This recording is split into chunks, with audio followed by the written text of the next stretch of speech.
अस्सलाम वालेकुम नाज़रीन, मेरा नाम है मोहम्मद अदनान ख़ान और आप देख रहे हैं पेट्स लवर्स। और पेट्स लवर्स एक बार फिर आपके सामने है और हमारे साथ जो हैं मलिक साहब भी हैं और फैसल भाई भी हैं। और फैसल भाई के साथ आपके एक साहबजादे हैं और आपके भतीजे भी हैं माशाल्लाह, फैसलाबाद से आए हुए हैं। और आपको भी खुशामदीद जनाब पेट्स लवर्स पे। और फैसल भाई, बहुत शुक्रिया एक बार फिर आपका टाइम देने का। और आपसे जो है ना मौके से चौका मारने की मेरी जो पुरानी आदत है कि मैंने मौके से फ़ायदा उठा रहा हूँ। यूके में आपने फार्मर्स को देखा, आपने फार्म विज़िट की है, आप पाकिस्तान में भी फार्म विज़िट कर रहे हैं और आपने देख भी लिया। मुझे ये सवाल मेरे जहन में काफ़ी देर से था, तो चूँकि आप आए हुए हैं तो मैंने कहा ये सवाल मैं आपसे कर लूँ, क्योंकि आपने प्रैक्टिकल देखा हुआ है, फिज़िकली देखा हुआ है। क्या यूके में जो फार्मिंग है और जो पाकिस्तान में हम आजकल जिसको मॉडर्न गॉट फार्मिंग कहते हैं या कंट्रोल शेड जिसको कहते हैं, तो क्या वो पाकिस्तान में कामयाब है जो यूके में है? जी, जो यूके के अंदर फार्मिंग हो रही है ना, वो टोटली एडवांस फार्मिंग हो रही है। ठीक है। और जो पाकिस्तान के अंदर फार्मिंग हो रही है वो देखते हम यूके को हैं या अब्रॉड बाहर ऑस्ट्रेलिया को, सोच हमारी वो है कि हमारी बकरी वैसा दूध दे दे या गोश्त दे दे। वो लोग तो डालते हैं अच्छी खुराक, ठीक है, अच्छी खुराक, ताकत वाली खुराक, कोई यूरिया नहीं उसके अंदर। और हमारे यहाँ जो खुराक होती है वो अच्छी नहीं है खुराक, ठीक है। और हमारा कॉन्सेप्ट भी जो है ना इधर के खुराक का वो बहुत ही ख़राब है, ठीक है। जो यहाँ पे खुराक चल रही है वो भूसे वगैरह दे रहे हैं हम, ठीक है। लूसन की जो अल्फ़ा की है वो भी इतनी क्वालिटी की नहीं है। तो वहाँ का जो कॉन्सेप्ट है वो टोटली डिफरेंट है। यहाँ पे हम शेड बना लेते हैं सारा उनको देखकर, लेकिन खुराक नहीं वो हम दे पाते। और अगर हम उस जैसी खुराक बनाना भी चाहें तो हमारे पास वो खालिश चीज़ें अवेलेबल ही नहीं है और बड़ा मुश्किल हो जाता है उस चीज़ को मैनेज करना। जी, खालिश चीज़ें अवेलेबल तो हैं लेकिन आपको ढूंढनी पड़ती हैं, यानी कि थोड़ी मेहनत करनी पड़ेगी। जी, आप ऑर्डर करते हैं खालिश चीज़ या देखते हैं, तो जब आपके पास आती है वो खालिश नहीं होती, क्योंकि हम पाकिस्तान में रह रहे हैं। तो इस वजह से नंबर एक तो ये 2 नंबरी होगी पाकिस्तान में जो होती है। और मेन वजह जो है ना, हम देखते उनको हैं और काम हम देसी करते हैं, अपने जानवर को खुराक पूरी नहीं देते, केयर नहीं करते।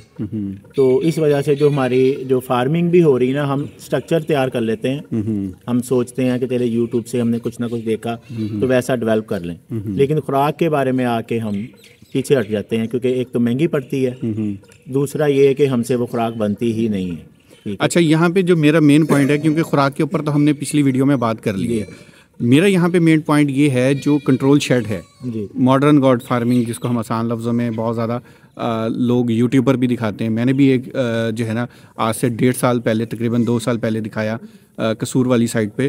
और ऑफ द रिकॉर्ड जब मेरी उस शेड के जो कंट्रोलर था, यानी कि जो केयर टेकर था, उससे बात हुई तो उसने जो मुझे बताया वो मैं आपको पहले भी बता चुका हूँ, वीडियो में भी बता देता हूँ कि उसका ख्याल था कि ये इन्होंने पैसा वेस्ट किया है, क्योंकि 15 लाख रुपए सिर्फ उन्होंने शेड पे लगा दिया, उसमें जानवर नहीं थे, जानवर उन्होंने बाद में लिए, ठीक है। तो इतने ही महंगा शेड बनाकर और फिर महंगे तरीन जानवर उन्होंने लिए थे उस वक्त, ठीक है।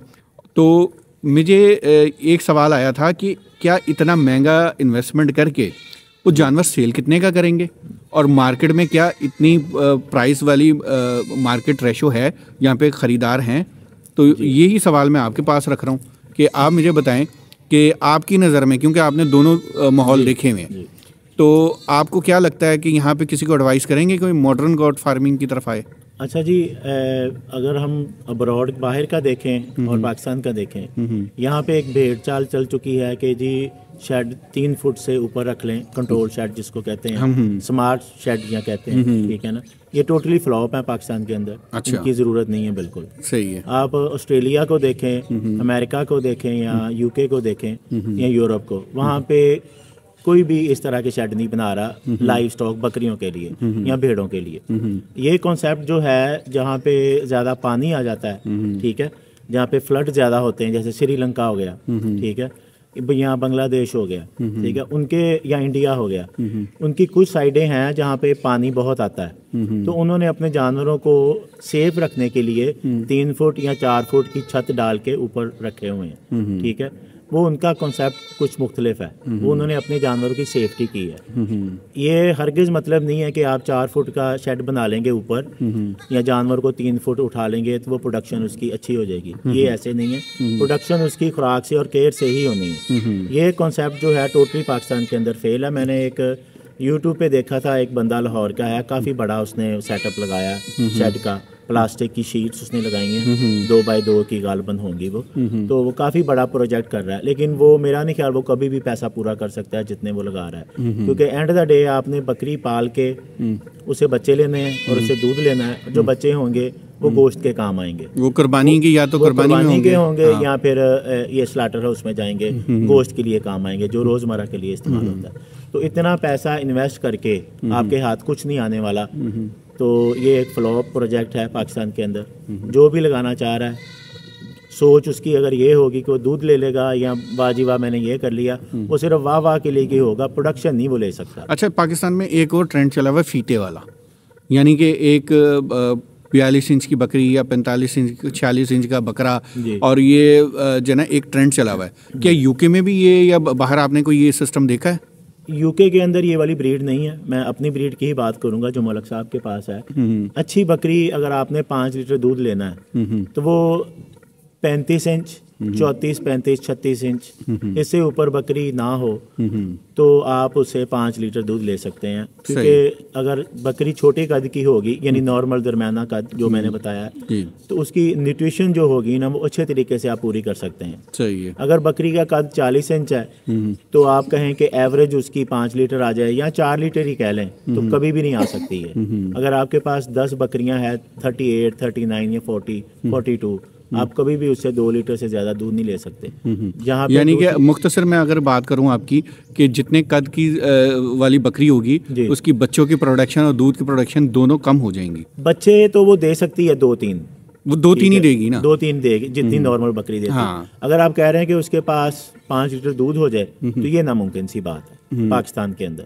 ठीक है, अनलेस के आप अच्छी खुराक दे रहे हैं और आपने डे 1 से उसकी केयर की है। लेकिन बड़ी बकरी दूध नहीं देती, बड़ी बकरी दरमियाने कद की ही दूध देती है। सही है। 34 इंच 35 इंच। बिल्कुल। और ये बात मैंने इसलिए भी सवाल किया क्योंकि पिछली वीडियो मैंने बनाई थी और उस पर मैंने ये बात की थी कि बकरी जो है वो 40 इंच से नीचे वाली लें, यानी कि 37, 38 तक मैक्सिमम लें अगर आप चाहते हैं उससे बच्चे और दूध अच्छा लेना चाहते हैं। क्योंकि इसके मैंने प्रूफ भी दिए थे। मैंने 2 फार्म का जिक्र किया था। एक लाहौर में हमारे मुनव्वर भाई हैं, हालांकि वो छत पे इस्तेमाल कर रहे हैं। उनकी 32 इंच 33 इंच की बकरी थी और उससे वो 14वां सुआ ले रहे थे। जी ऐसे ही है। और बहावल नगर में कारी रियाज साहब हैं, उनका मैंने जिक्र किया था। उनकी फार्म पे मैंने मक्खी चीनी बकरी देखी थी जो कि देखने में बिल्कुल ऐसे लग रही थी जैसे धुंधी है।